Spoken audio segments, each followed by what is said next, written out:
¿Dónde estaba nuestro teólogo y cómo recibe las noticias del Concilio Vaticano II? ¿Y usted dónde estaba?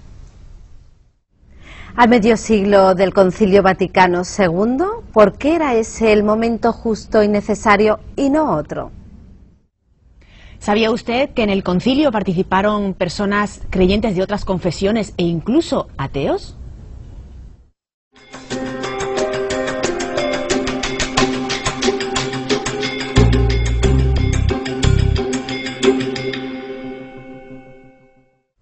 ¿Dónde estaba usted y cómo recibe las noticias del Concilio Vaticano II? Cuando se convocó o se anunció el Concilio Vaticano II el año 59, yo estaba en Cataluña, en los primeros años de mi docencia como profesor de teología. Y el 62, cuando ya comenzó el concilio, estaba en Salamanca. Yo comencé a explicar teología en Salamanca el año 61. Lo recibíamos, pues, como se reciben las noticias, por la radio, por los periódicos, por las revistas, y la generación mía recibió el concilio con una gran alegría, porque necesitábamos aquella apertura, aquel ponerse en pie de la Iglesia que significa el Concilio Vaticano II. Pero hubo dos intentos, uno por Pío XI y otro Pío XII, dos intentos fallidos. ¿Y por qué en ese momento era importante y no en otro?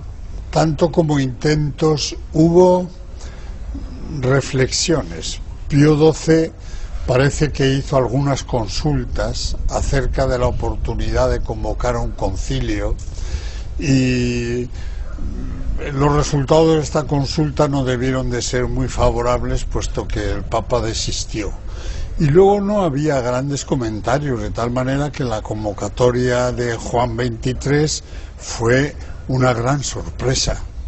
Yo cuando hablo de este tema digo la sorpresa Juan XXIII, porque los cardenales eligieron un papa de transición ya ancianito con 77 años que parecía que iba a pasar sin pena ni gloria, y con la convocatoria del concilio pues provocó una época nueva en la Iglesia y en gran parte también en el mundo. Es verdad que en este concilio, don Fernando, se invitó por primera vez a personas de otras confesiones cristianas, incluso personas no creyentes. ¿Por qué? ¿A qué respondía esto? ¿Y cuál fue su papel? ¿Qué papel jugaron dentro del concilio? Bueno, el Concilio Vaticano II tuvo muchas novedades. En primer lugar, fue un concilio que se convocó, aunque parezca mentira, casi sin saber para qué. Todos los concilios tienen un fin muy concreto, generalmente suelen ser para responder desde la tradición de la Iglesia a una herejía, a un error, a una amenaza que se está desarrollando en algún lugar. En el momento de convocar el Concilio Vaticano II no hay ninguna herejía en el horizonte. Por lo tanto, el mismo Papa Juan XXIII reconoce que él ha convocado el concilio por una inspiración divina que no podía resistir sin saber mucho para qué. De manera que el propio concilio poco a poco tiene que ir descubriendo su propio camino. Otra novedad fue que se hizo una consulta general a todos los obispos. Llegaron más de 2000 respuestas que hubo que estudiar, catalogar, resumir en la fase antepreparatoria, y ese fue el material que pasó de la fase antepreparatoria a la fase preparatoria. Respuestas en torno a qué tenía que tratarse en el concilio. ¿A qué tenía que tratarse en el concilio? 2000 y pico respuestas. Entonces todo eso se estudió, se catalogó y se pasó a las comisiones preparatorias. En función de esas respuestas se hicieron 75 esquemas para que los estudiara el concilio, de los cuales fueron rechazados todos menos uno. Eso demuestra la gran fuerza de renovación. Yo digo, eso demuestra dos cosas. Uno, la diferencia de sensibilidad que había entre la periferia de la Iglesia y la curia romana. Lo que la curia romana preparó, los obispos dispersos por el mundo que estaban, digamos, en la trinchera de la evangelización, les pareció insuficiente. Pero a la vez eso demuestra la gran libertad y la gran autenticidad del concilio. A pesar de que había unas cosas preparadas, los obispos tuvieron el valor y la honestidad de decir: no es esto lo que la Iglesia necesita, no es esto lo que la Iglesia tiene que decir al mundo, hay que preparar otra cosa. Unos lo dijeron, que fueron sobre todo Sünens y Montini, y otros, la curia, Juan XXIII, lo aceptó. ¿Y personas no creyentes también tenían que aportar algo a la Iglesia? Bueno, las personas no creyentes, en el concilio se invitó a representantes primero de todas las iglesias, porque se quería que el concilio marcara un paso importante de acercamiento entre todos los cristianos. Protestantes, ortodoxos. No podemos olvidar que Juan XXIII había sido nuncio en las zonas de la ortodoxia y había vivido muy intensamente el drama de la separación de los cristianos, de tal manera que él subraya mucho la finalidad ecuménica, que luego fue quedando un poco en segundo término a lo largo del concilio. Luego, como se quería que la Iglesia, en el proceso conciliar, se renovara interiormente para poder establecer un diálogo amigable y evangelizador con el mundo contemporáneo, porque esa es la intención profunda del concilio, se invitó también, ya no a las deliberaciones, pero sí a muchos actos, digamos, relacionados con el concilio, a filósofos, pensadores, conferenciantes, que hicieran patente ante los padres conciliares las posturas de la cultura contemporánea que había que tener en cuenta. Porque han pasado 50 años del Concilio Vaticano II. ¿Usted cree que a Dios le ha gustado el resultado o que apostillaría o criticaría algo?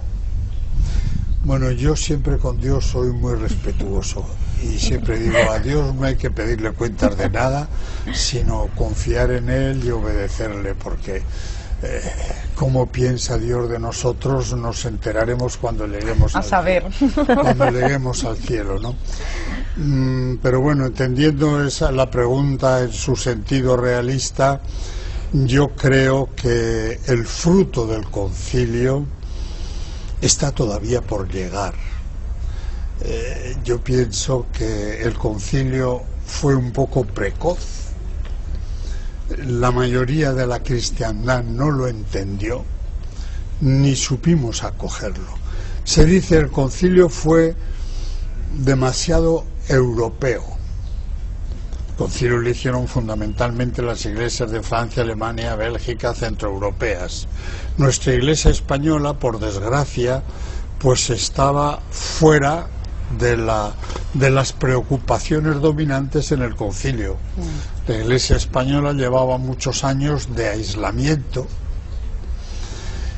y estaba metida en un movimiento de restauracionismo contrario al movimiento de avance cultural que quiso seguir el concilio. Por eso a los obispos españoles les fue difícil comprender el concilio, aunque nos dieron el gran ejemplo de decir: lo aceptamos y nos comprometemos a ponerlo en práctica en España, pero con bastante dolor y con bastantes dificultades. El posconcilio español fue especialmente doloroso. Don Fernando, ¿cómo nos podría explicar qué se quedaría entre papeles y no se llevó a buen fin o a la práctica? Bueno, yo creo que el concilio, con sus dificultades y sus discusiones, llegó realmente al objetivo que se había propuesto, de una manera progresiva, de sesión en sesión. Cada vez, en cada sesión, todos nosotros notábamos cómo el concilio era más consciente y como más ambicioso de sus propios fines. La prueba es que en la primera sesión del concilio no se aprobó ningún documento, en la segunda se aprobaron 2, en la tercera se aprobaron ya 5 o 6 documentos muy importantes, y en el último día, la víspera de la clausura del concilio, se aprobó la Gaudium et Spes, que fue la constitución que marca la nueva actitud de acercamiento, de comprensión, de respeto también, y de diálogo evangelizador, diálogo amigable con el mundo contemporáneo, que yo creo que era la intención última del concilio. Cuando se dijo el concilio es un concilio pastoral, muchos entendieron eso como sinónimo de un concilio superficial. Y resulta que la voluntad pastoral de la Iglesia es la que más profundamente la cuestiona y la compromete, para ponernos en condiciones de presentar de una manera comprensible y atrayente el mensaje de Jesús a nuestro mundo contemporáneo. Tenemos que renovarnos todos, tenemos que ser mejores, tenemos que ser más cercanos al Evangelio de Jesús, todos, desde el Papa hasta el último monaguillo. Tenemos que convertirnos a la originalidad cristiana y tenemos que crear un nuevo lenguaje que nos permita acercarnos a la gente de hoy sin una imagen antigua, para que comprendan la novedad, la carga de humanidad y el valor tan importante que el mensaje de Jesús tiene también hoy para nosotros, para la gente joven, para las familias, para la gente que está comprometida en el trabajo, en la política, en las relaciones humanas. Para todos Jesús tiene un mensaje de renovación, de crecimiento, de autenticidad, y esa es la misión pastoral de la Iglesia, que toda la gente descubra en Jesús la verdad de su vida, la verdad de su humanidad, de su relación con los demás, de su postura ante la vida y ante la muerte. Jesús es la clave de la vida humana, y esa es la misión de la Iglesia. Decir eso de nuevo, de manera comprensible y atrayente, era la preocupación dominante que el Espíritu Santo había hecho surgir en Juan 23. En ese concilio... ¿Con qué nos quedamos nosotros? ¿Con qué cosas nos quedan por saber? ¿Qué nos gustaría saber? A mí me gustaría preguntarle a don Fernando una cosa. Usted ha hablado de una renovación, y realmente yo creo que la Iglesia sufrió una transformación en ese concilio. Importante. ¿Qué Iglesia murió? ¿Qué imagen de Iglesia murió? ¿Y qué Iglesia nació? Bueno, Iglesia murió ninguna. Juan 23 decía los vestidos de la Iglesia. Se cambió de ropa. Claro, la Iglesia cambió de atuendo. Y las monjas luego. Las monjas incluso. Cambió de presentación, pero la Iglesia es siempre la misma. La Iglesia es la familia de Jesús. Pero hubo aspectos que sí es la se terminaron, humanidad ¿verdad? que vive en torno a Jesús. Eso es la Iglesia. Y eso va en continuidad desde ahora hasta los tiempos de Jesús. Somos los amigos de Jesús a lo largo de los siglos. No hay ruptura, no hay discontinuidad, porque si hubiera discontinuidad dejaríamos de ser la Iglesia de Jesús. No queremos ser ni la Iglesia de Juan 23, ni de Pío XII, ni de nadie. Somos estrictamente la Iglesia de Jesús. Entonces dices muy bien con tu pregunta, ¿qué es lo que desapareció en la Iglesia? Desapareció, o se quería que desapareciera de alguna manera, las formulaciones medievales. En el orden de la teología, que era lo que yo más directamente más seguía, el concilio superó lo que llamamos neoescolástica, es decir, el presentar el mensaje de Jesús en conceptos medievales, Claro. que ya no corresponden al lenguaje y a la manera de pensar de la gente contemporánea. Estamos hablando del siglo XX. Entonces se creaba una distancia inútil que no hay por qué. Leyendo el Evangelio vemos que Jesús tiene un lenguaje sencillo, directo, que entiende todo el mundo y que llega al corazón. ¿Por qué nosotros no vamos a ser capaces de recuperar esa sencillez y esa transparencia de Jesús en su lenguaje? Más profundamente que el lenguaje es recuperar la autenticidad. Jesús habla de verdad desde su corazón acerca de la bondad de Dios y de la necesidad de los hombres. Jesús habla con una verdadera compasión, con una verdadera piedad, porque habla desde el corazón de Dios, y con una profunda compasión. Que muchas veces no se refleja en nosotros, Porque ¿verdad? habla para ayudar, para salvar. Yo he visto en el Evangelio que Jesús nunca se enfada con los pecadores, solo se enfada con los hipócritas. Entonces, esto es otra cosa que la Iglesia quiere recuperar, la actitud de compasión frente a los no cristianos.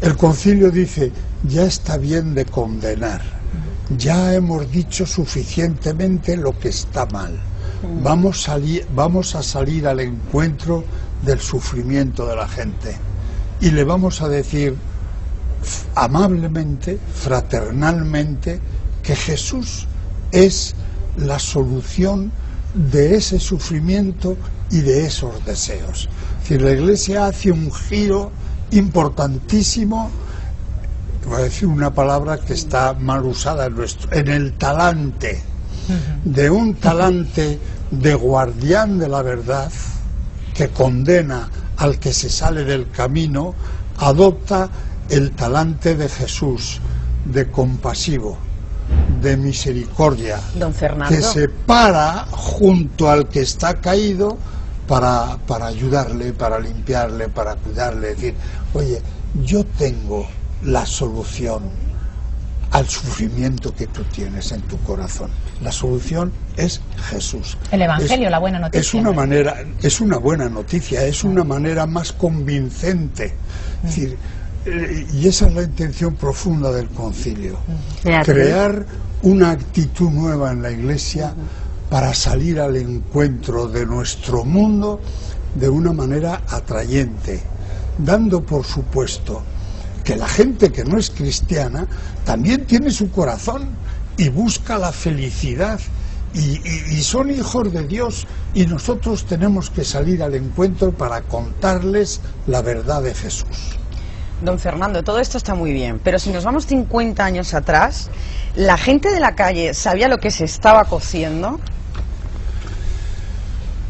La gente de la calle, la gente que se preocupaba de las cosas de la Iglesia, sí. Es decir, entonces había no tanta facilidad como ahora para la comunicación, no había internet, no había esa rapidez de saber las cosas en tiempo real, pero sí teníamos por lo menos en 3 o 4 periódicos nacionales unas excelentes crónicas de lo que había pasado el día anterior en el concilio. Yo me acuerdo las crónicas de José Luis Martín Descalzo en un periódico de Valladolid, no me acuerdo, La Voz de Castilla o algo así, que luego se publicaron en un bonito volumen, que eran unas crónicas preciosas. Pero algo restringido, ¿no? Porque Bueno, no todo el mundo tenía la no todo el opción mundo de tenía leer o de acceso. tener Se un aparato compraba de por radio en una casa, 50, o o sea, estaba al margen. Lo que es restringido Boca a boca. muchas veces es el interés también de la gente. Todo el que tenía un interés elemental de saber lo que había pasado se podía enterar. Las radios la radio y el periódico fundamentalmente. Luego había, bueno, el Observatorio Romano, otro nivel ya como más especializado. Ahora, luego en España, una vez que terminó el concilio y empezaron a aplicarse las enseñanzas y las disposiciones del concilio, eso afectó a todos. Cambió la misa, la manera de celebrar la misa. En vez de leer las lecturas en latín y rezar en latín, hacíamos la misa en la lengua natural en cada sitio, con lo cual los fieles podían incorporarse. Afortunadamente. Eso fue una sorpresa muy grande. Es que no se enteraría ni la mitad, ¿no? En latín, una misa, a ver. Bueno, pues había aquellos misales bilingües y otros rezaban el rosario durante la misa. Es decir, era una situación muy diferente. La Iglesia ha cambiado más de lo que parece, como consecuencia del concilio, ¿no? Después en España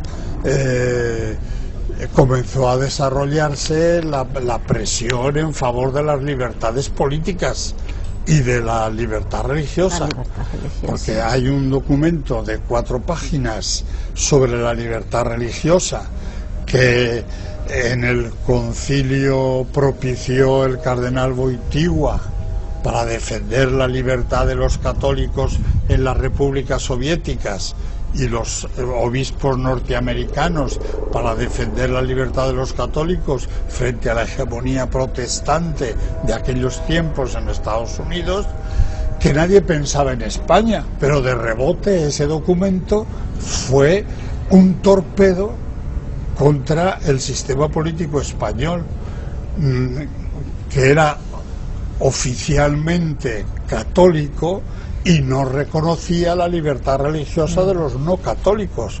Entonces se planteó en España un problema muy grave, como un régimen político que se confiesa oficialmente católico no va a aplicar la doctrina del concilio que obliga a reconocer la libertad religiosa de todos los hombres, y que dice que el gobierno no puede entrar a ejercer ninguna presión sobre las decisiones religiosas de los ciudadanos.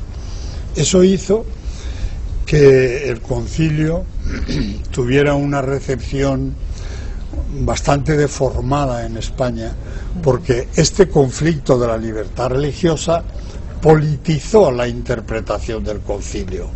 Los que eran muy franquistas, se pusieron contra el concilio por razones políticas, no religiosas, y los que eran antifranquistas, aunque no fueran católicos, recibieron el concilio frotándose las manos, porque ponía un instrumento en sus manos para atacar el régimen de Franco. Don Fernando, nos quedamos con ganas de saber mucho. Muchas ganas de saber mucho más, así que le vamos a emplazar para otro día.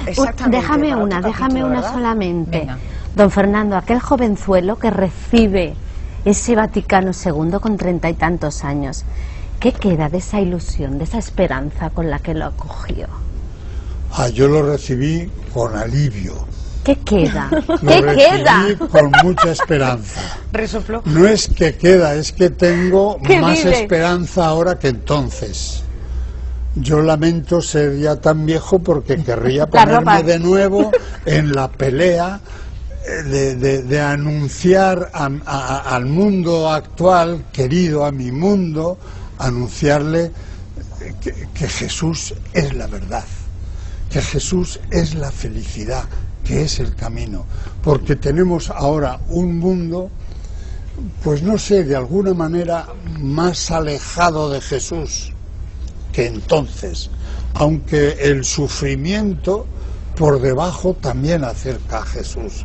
Yo tengo la esperanza de que esta España nuestra llegue un momento en que vuelva a descubrir que Jesús es la verdad.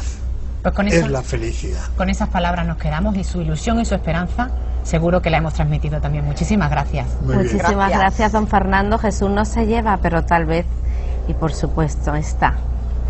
Gracias. Y tira de nosotros.